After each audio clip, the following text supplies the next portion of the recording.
እጅግ አሳዛኝና ልብ ሰባሪ የሆነ መረጃ ተሰምቷል። አንጋፋው የወንጌል አርበኛ ከዚህ ዓለም በድንገት በሞት መለየታቸው ታውቋል። የኢትዮጵያ ክርስቲያኖች ህብረት ቤተክርስቲያን በካንሳስ መጋቢ የሆኑት መጋቢ አሸናፊ ታደሰ ከዚህ ዓለም ድካም ወደሚወዱት ጌታ ተሰብስበዋል። ለቤተሰብ ለወዳጅ ዘመድና በካንሳስ የኢትዮጵያ ክርስቲያኖች ህብረት ቤተክርስቲያን ምዕመናን መጽናናትን እንመኛለን።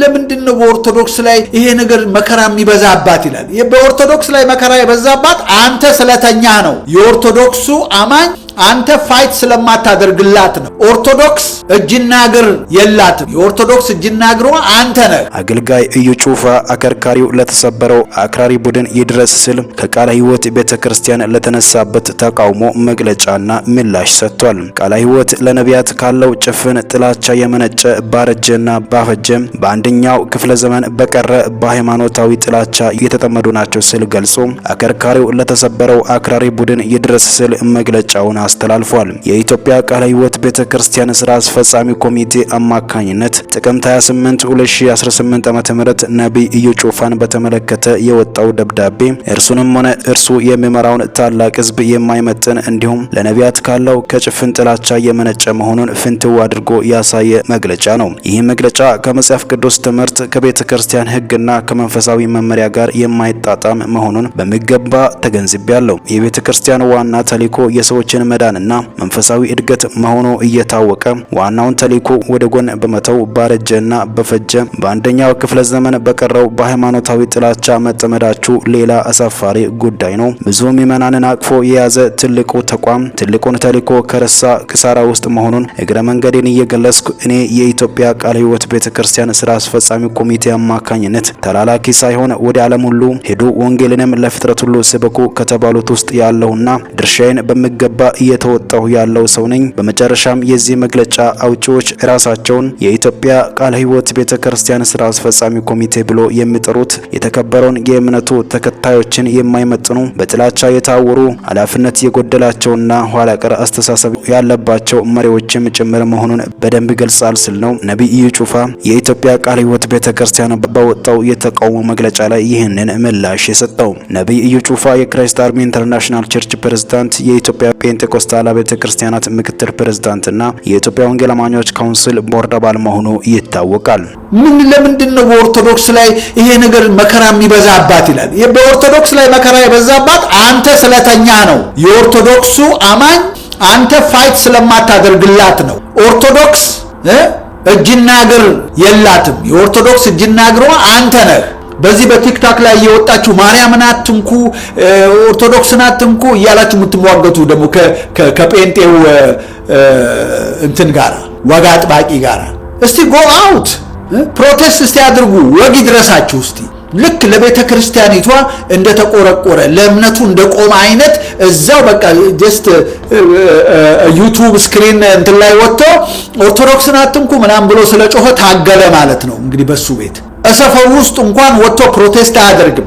አዲስ አበባ ላይ አብይ አህመድ ከመጣ ጸረ አብይ የሆነ አቋም ያለው አካል አንድ ፕሮቴስት ሲያደርግ አልታየም፣ አልተሰማም። ይሄ ይነግራችኋል የኢትዮጵያ ሕዝብ ምንኛ ሞትን እንደሚፈራ።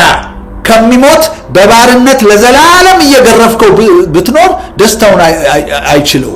የዚህ ዘመን የኛ ዘመን አማራ ማለት ነው። ስለዚህ ለኦርቶዶክስ አታልቅስ፣ ወይም ደግሞ ወጥተህ እኛ ኦርቶዶክስ ነን እኔና ባለቤቴ ብለህ አትበል። ኦኬ ከሆንክ ሌትስ ሲ ፕራክቲካሊ በኦርቶዶክስ ላይ የሚሆነውን በእምነታችሁ ላይ የሚሆነውን ይሄ በሪሊጂየስ ፍሪደም ላይ እየተፈጸመ ያለውን አሰልት ተቃውሞ ውጣና ሰልፍ በሰላማዊ you don't have to break the windows, you don't have to burn the city። እስቲ እንደው በዛ ሌላውማ ድምጥማጡን ነው የሚያጠፋው። ከተማው ሆነ ቤተ መንግስቱ ድረስ ነው የሚገባው ወንዱ ይሄ የሰለጠነው ህዝብ። አንተ ግን እንድች ብለህ ከቤትህ እንኳን አንድ ስቴፕ ለመውጣት you shake in your boat እና በዚህ አይነት መቼ ነው ላንተነት እና አብይ አህመድ እንደሆነ ያማራን እንዳልኳችሁ አማራ ኦርቶዶክስ አማራ ዝዝ ነው እንትን እና የኦርቶዶክስ አማኙንም ባህሪ አውቆታል። እንደውም እኮ አብይ አህመድ አንድ ጊዜ ምን ብሏል? ጎንደር ላይ የሆነ እንደው ግልብጥ ብሎ ወጣቱ ወጥቶ እንትን አድርጎ ነበር፣ ያዙ ይልቀቁኝ ብሎ ነበር። ከዳር እስከ ዳር ጎንደር፣ ጎጃም፣ ወሎ፣ ሸዋ በአንድ ጊዜ ትልቅ ፕሮቴስት የወጡበት ነበር። በክልሉ ነው፣ ወደ አዲስ አበባ አይደፍሯትም። እና በዛን ጊዜ አብይ አህመድ ያለው ትዝ ይላችኋል። የዛሬ አይ ዶንት ኖ 3-4 ዓመት ይመለሳሉ ነው ያለው። it's okay እና we have been there ነው ያለው። እናውቀዋለን፣ ነገ ወደ ቤቱ ይገባል አለ። ምን ሆነ? ያንን የመሰለ ቅልጥ ያለ ፕሮቴስት ካደረገ በኋላ በሚቀጥለው ቀን የብልጽግና እንትኖች እየዞሩ ያንን ሰላማዊ ሰልፉን ኦርጋናይዝ ያደረጉትን እየለቀሙ እስር ቤት ከተቱ። ትዝ ይላችኋል እና አስረስ ማረ ዳምጤ የታሰሩ ጊዜ ኦርጋናይዘርስ ናችሁ ተብለው ያውቁታል እና አብይ አህመድ ያውቁታል። የአማራ ጩኸት ወይም ደግሞ የኦርቶዶክስ ጩኸትና ለቅሶ ለ3 ቀን ነው። አሁን እሱም ደብዛው ጠፍቷል ማለት ይሄ በክልል ደረጃ እንኳን ይወጡ የነበረው ይሄ ፕሮቴስት ምናምን ማድረግ ነገር አሁን የለም፣ በቃ ጸጥ ነው። አሁን በደንብ እነ ይሄ የፋኖ መሪዎች በደንብ አድርገው በቁጥጥር ስር አድርገውለታል አብይ አህመድ። ንቅንቅ የለም። በአማራ ክልል እንኳን ሰልፍ ምናምን አብይን ለመደገፍ ነው የሚወጣው። ዛሬ በአማራ ክልል የሚወጣው ሰልፍ የፋኖ ቁጭ ብሎ አብይ አህመድ ለሱ ድጋፍ አማራው እንዲወጣ ሲያስገድድ ያንን እንኳን አቦርት አላደረጉም። እነ ዘመነ ካሴ ያንን እንኳን አልተቃወሙም። ዝም ብለው ሰልፉ ሲካሄድ ዝም ብሎ ነው ያዩት። አንድ ጊዜ አይደለም፣ አሁን አይ ቲንክ 3 ጊዜ በተለያየ ወቅት 3 ጊዜ ፕሮ አብይ የሆነ ሰላማዊ ሰልፍ በአማራ ክልል ላይ ተደርጓል። while the farmers were just watching። ትልቅ እኮ ታሪክ ውስጥ እኮ ነው ያለነው እኛ አማራዎች። የሚገርም እኮ ነው። ነፃነት ዋጋ ሳትከፍል አታገኝም። ደግሞ as years go by ያለህ ፖቴንሻል ይሄ ጠላትን እንትን ኦቨርካም ለማድረግ እየተሸረሸረ ነው የሚሄደው። ለምን ጠላት እና አብይ ዝም ብሎ የሚቀመጡ እንዳይመስል ቀድሞ ያልያዙትን ቴሪቶሪ ቀድሞ ያልደረሱበትን ስትራቴጂ በደንብ አድርገው ዲቨሎፕ እያደረጉ ኦርጋናይዝድ ሆነው የበለጠ እየረቀቁ ነው የሚመጡት። አንተ በዛን ጊዜ ገና ስትርመጠመጥ ታች ኖ ፕሌስ ቱ ጎ። ስለዚህ ኦርቶዶክሶች የአማራ ህዝብ ማልቀሱን አቁሙና ታገሉ። ከዛ ውጪ አንተ ቁጭ ብለህ እዚህ እየወጣህ እየገባህ እስክስታህን እያቀለጥክ እንዲሁ በዩቲዩብ ላይ እየወጣህ ወይም ደግሞ በካናዳ በለንደን በመናምን የሄድን በየኤምባሲው ፍለፊት እንደዚህ ሆነን ዞር ብለው ደግሞ ሲያዩ ጥበብ ቀሚሳችንን ለብሰን አሸሸ ገዳሜ ምናምን የምንለው እኛው ነን። ጄኖሳይድ እየተፈጸመብን ነው ደግሞ የምንለው ለ3 ቀን እኛው ነን። አይ ቲንክ በዚህ ወቅት እርግጠኛ ነኝ እንደው ያን ያህል ለኛ አቴንሽን የሚሰጡን አይመስለኝም። ግን እንደው ዞር ብለው አቴንሽን ሰጥተው የሂደታችንን ጉዳይ የትሬንዳችንን አሰራራችንን የውጭ መንግስታት በደንብ አድርገው ካጤኑ ለቅሷችን ከ3 ቀን እንደማያልፍና የትም ልፍ እንደማይል ያውቁታል። ብለን እንጮሃለን ምናምን ያዙኝ ልቀቁኝ እንላለን፣ በሚዲያ ምናምን እንጮሃለን። ከዛ በኋላ ከ3 ቀን በኋላ we're back to ወደ ንግዳችን ማኩረፍ የለ sustainable የሆነ ትግል ኦርጋናይዝ ማድረግ የለ ዘለቄታ ያለው አቋም የለን። ዛሬ ከተመቸን ኑ ግብር ብሉ ከተባል ትግሉ ምኑን እዛ ጥለን ሮጠን እዚህ ጠጃችንን ጥሬ ስጋችንን እስክስታችንን በቃ በዛ ይገዙናል። እንዲህ ሆምጨጭ ማለት እኛ በትልቅ እልቂትና በትልቅ ግፍ እየተፈጸመብን ያለን ህዝብ ነን። ይሄ በላያችን ላይ ያለው ቀንበር እስከሚሰበር ድረስ we are not gonna eat። በቃ እህልም መብልም ውሃም የለም። we gonna fight until we destroy our enemy ብሎ የሚለው ያ የለንም፣ ያ ባህል የለንም። የሚገርም ጉድ ነው የዚህ ዘመን አማራ፣ የዚህ ዘመን ኦርቶዶክስ። በምን ሁኔታ እንደምንድን እኔ አላውቅም። አይ ኖ መልእክቴ ፔሲሚስቲክ ነው። why? because it's based on truth, it's based on what we see on the ground።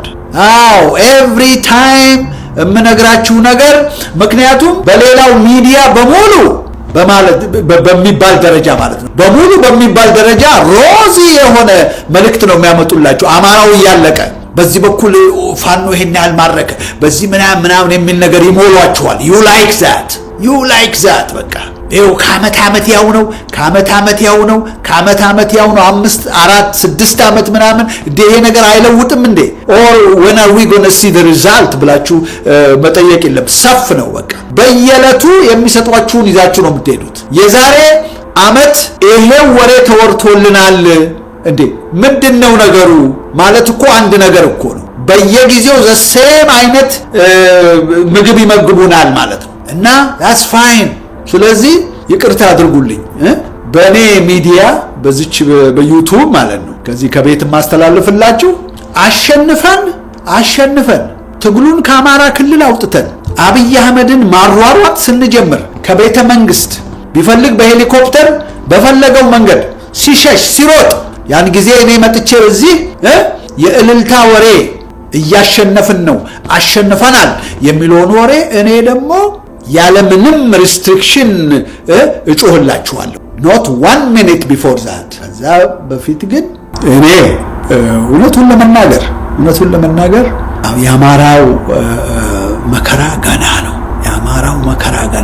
አማራ የሚያስፈልገው ምንም ነገር አይደለም ወገኖች አማራ የሚያስፈልገው ጀግና መሪዎች ከራሳቸው በላይ ማሰብ የሚችሉ ከግል ጥቅማቸው በዚህ ዓለም ላይ ሲኖሩ 60 70 80 ዓመት ነው ከዛ that just goes by like that አይመስለንም ስለዚህ ለህዝቤ አንድ ነገር አድርጌ ልሙት የሚሉ መሪዎች ብቻ ነው የሚያስፈልጉን ህዝቡ እኮ ኦሬዲ ነብር ነው የአማራ ህዝብ ነብር ነው ያቀዋል ትግሬውም አማራውም ወላይታውም ሌላውም ያቀዋል የአማራ ህዝብ እስክስታው ምኑ አሁን ሁሉ ጊዜ የምነቅፈው ጠንካራ መሪ በተነሳ ጊዜ ያንን ሁሉ እርግፍ አድርጎ ይተዋል ምክንያቱም ለምን ተከታይ መሪውን ነው የሚመስለው አሁን እኮ መሪዎቹም ዝም ብለው ቁጭ ብለው ድንጋይ ላይ ቁጭ ብለው ሰንጋ የሚበሉ ምንም ነገር እልፍ የማይሉ ነው ቢራቸውን እየለጉ ወሬያቸውን የሚቀደዱ ስለሆነ ማንም የአማራን ትግል ሲሪየስ ወስዶ በልስቲኔም ቆፍጠን ልበል የሚል አማራ የለም እንዳሳምነው ጽጌ አይነት ጀግና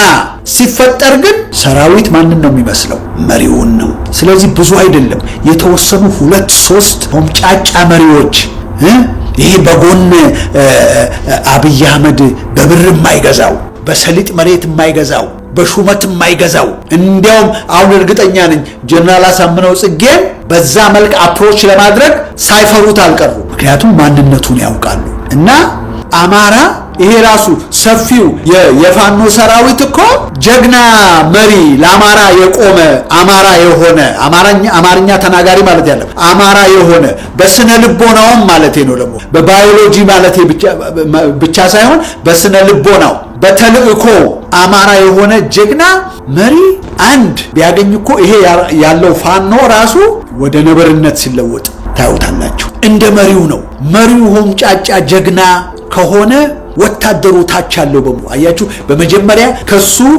just one step lower ያሉት የጀነራሉ ምናምኑ ልክ እንደሱ ነው የሚሆኑት ምክንያቱም እዛ ያገኛቸዋል ማንነቱን ያያሉ ቀልድና ፌዝ የለም ጉቦ መልከስከስ ስለ ብር ወሬ የለም ስለ ዶላር ወሬ የለም እሱ መስሎ ይወጣሉ ጀነራሎቹ ከዛስ ታች ያሉት ኮሎኔሉ ሻለቃው ሻምበሉ ደግሞ ላይ የነሱን የበላይ ይመለከታል እና it just trickles down ተዚላችኋል የሬጋን ኢኮኖሚ ትሪክል ዳውን ኢኮኖሚ ከሀብታሙ ወደ ታች ወደ ደሃው የሚለው አይነት ይሄም ደግሞ ቆራጥነት ሆምጫጫነት በቃ ይሄ በአላማ የመሰለፍ አይነት ይሄ እንዲህ አይነት ቢሄቪየር ከላይ ከመሪው ነው ወደ ታች የሚሄዱ how I wish this for our people እንዴት ነው እስከዛሬ ድረስ ይሄንን ልናገኝ ያልቻልነው እኔ በጣም ነው የሚገርመኝ እና ታዩት ነበር ይሄ አሁን ዝም ብሎ እድሜውን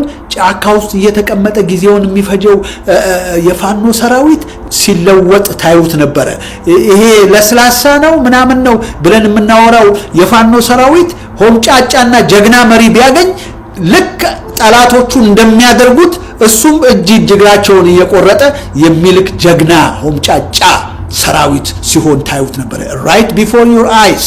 ዛሬ እንደዚህ ዝም ብሎ እንትን ማረኩ ብሎ እዚህ የጨበጠ ምናምን ግብር ምናምን የሚያበላው ፋኖ ጀግና መሪ በሚያገኝበት ጊዜ በጥቅም ያልተገዛ መሪ በሚያገኝበት ጊዜ ጠቅላላ ሱነቱ ይለወጣል። ያባከነው ጊዜ ብሎ ነው የሚቆጨው። ሳምንት በላይ አይወስድበትም። ያን ጊዜ አማራ ይከበር ነበር። all we need is just a born leader የሆነ ሰው ያስፈልገናል። አንዳንድ ጊዜ አይ ነው ቀላል እኮ አይደለም። አሁን እነ ዘመነ ካሴና የመሳሰሉት እኮ እና አስረስ ማረላምጤ የሚቃወማቸው እኮ የለም ማለት አይደለም። ግን እንትን ይረሽኑታል። የሚቀናቀናቸው አይነት ሲመጣ እነሱ ራሳቸው እኮ አብይ አህመድ ወይም ደግሞ ብልጽግና እንደሚያደርገው ብዙ ሰላዮች አሏቸው within the ፋኖ ኦርጋናይዜሽን ማለት ነው። ይሄ የፋኖ ሰራዊት ምናምን መሃሉ ለነዘመነ ካሴ የሚሰልል አለው። በነዘመነ ላይ የሚነሳ በነ ምሬ ወዳጆ ላይ የሚነሳውን ቶሎ ሄደው ነው የሚቀጥፉት። it's not easy ልላችሁ ነው፣ ግን I don't know how። ነገር ግን አማራ መሪ ሊወጣለት ይገባል። በቃ ሌላ ሁሉ ነገር ዝግጁ ነው። መሳሪያ ዝግጁ ነው። በቁጥርም ደግሞ ማን ፓወር የፋኖ እንትኑ ቁጥሩ የትየለሌ ነው። ህዝቡን ገና ሳናንቀሳቀስ እንኳን ማለቴ ነው። ከዛ በኋላ ደግሞ ህዝቡ ይሄ just everyday አማራ ያለ የሌለውን እያነሳ ከየቤቱ ከወጣ አፍሪካን ነፃ እናወጣለን፣ ኢትዮጵያን አይደለም። ይሄንን በርግጥ እማምንበትን ነገር ነው የምነግራችሁ። የአማራ ህዝብ ብዙ ሚሊየን ህዝብ እኮ ነው። ጀግና ከመሳሪያ ጋር አብሮ የተወለደ ስል እንግዲህ you know what I tried to mean። እድገቱን በሙሉ ከመሳሪያ ጋር ይሆን ጀብደኝነት በቃ የኦነር እንደሆነ በተለይ በጦር ሜዳ ላይ the only thing ምንድነው በአማራው ሳይክል ላይ ነው መስራት ያለብን። ምክንያቱም አማራው ምንድነው ይሄንንም ያንንም የሀገር ልጅ ነን ምናምን የሚል ነገር አለው። ያ ሁሉ ይለወጣል። ጠንካራና ጨካኝ ሆምጫጫ የሆነ መሪ ሲነሳ ነው የምላችሁ ያን ሁሉ ባህሪውን ይለውጠዋል እና all of a sudden ትንታግ ነው የሚሆነው። እስከዛ ድረስ ምን ማድረግ አለብን? I don't have the answer ግን ያለኝ ነገር ምንድነው ደማችንን ሳናፈስ አጥንታችንን ሳንከሰክስ የሚያጠፉንን ሳናጠፋ እንዳልኳችሁ በዘመኑ ፖለቲክስ በዛ ራሳችንን ጠርበን ካላስተካከልን እኛ ወደ ኋላ መቅረትና መጥፋት ነው እድላችን። እንደ ዘመኑ ፖለቲከኞች ሴረኞች መሆን እስከሚመቱን አለመጠበቅ የመሳሰለ ነገር፣ ጠላት ላይ የማያዳግም እርምጃ መውሰድ፣ ከጠላት ጋር ንግግር ጨዋታ የለም። ዳግመኛ እንዳይመጣ አድርገህ ሽባ ታደርገዋለህ። በቃ ከጥቅም ውጭ እስፔሻሊ በአማራ ጉዳይ ላይ ስትመለከቱ አርፎ በተቀመጠበት እኮ ነው እየመጡ የሚመቱት። እስቲ እግዚአብሔር ያሳያችሁ። አሁን በአማራ ላይ የሚፈርድ አለ? ይሄ ምርኮኛ ምናምን እያለ የሚይዘውን ቀኝ እጁን እየቆረጠ ቢልከው አሁን በአማራ ላይ የሚፈርድ አለ? አርፎ በተቀመጠበት ክልሉ ድረስ ሄዶ ሴት ልጁን ሬፕ የሚያደርግ ዛፍ ላይ ቢያንጠለጥለው የሚፈርድበት አለ በአማራ ላይ? አንድም የለም። ቢኖርም ደግሞ we don't give a damn። እና ያለው ይሄ ነው። ኦርቶዶክስ ወገኖቼ I am you። በእናንተ ላይ የሚደርሰው በእኔም ላይ እንደደረሰ ነው። ነገር ግን ኦርቶዶክስ ወገኖቼ በማልቀስ አይደለም። ምን ነው መከራ ይበዛባታል ኦርቶዶክስ ቤተክርስቲያን ብለህ አታልቅስ። ውጣና ፋይት አድርግ። እኛ ኦርቶዶክሶች ነን ምናምን ብላችሁ የምታወጁ ያ በቂ አይደለም። ሶ ዋት ኦርቶዶክስን ካልሆንክ go pay the price። ይሄ ነው ፕራክቲካል የሆነ እምነት ሃይማኖት ለምናምንበት ነገር በሞት ይሄን መሳሰለ ነገር ይሄ ነው። በቃ ትርጉሙ እንግዲህ ይሄ ነው። አይ ነው ለኔ ለምናገረው ቀላል ነው። you don't have to tell me። አንተ ማዛ በቃ አሜሪካ ላይ ሶፋ ላይ ቁጭ ብለህ በቃ በኮምፒውተር ስክሪን ላይ የሆነ ቡራ ከረዩ ምናምን ማለትማ ቀላል ነው ይለኛል። እኔ እኮ ይሄን ያህል ማለት መንደድ ማረር ማንም ያስገድደኝ የለም። ለጊዜውም ቢሆን ሰላም ያለበት ሀገር ነው የምኖረው አይደለም? ያስት አፌን ዘግቼ የራሴን ኑሮ እየበላው እየጠጣው እየፋፋው መኖር አልችልም? በደንብ ግን መከራውን የሚቀበለው ማን ነው? እኔ ነኝ አይደለሁም። መከራውን የሚቀበለው አገር ቤት ያለው ነው።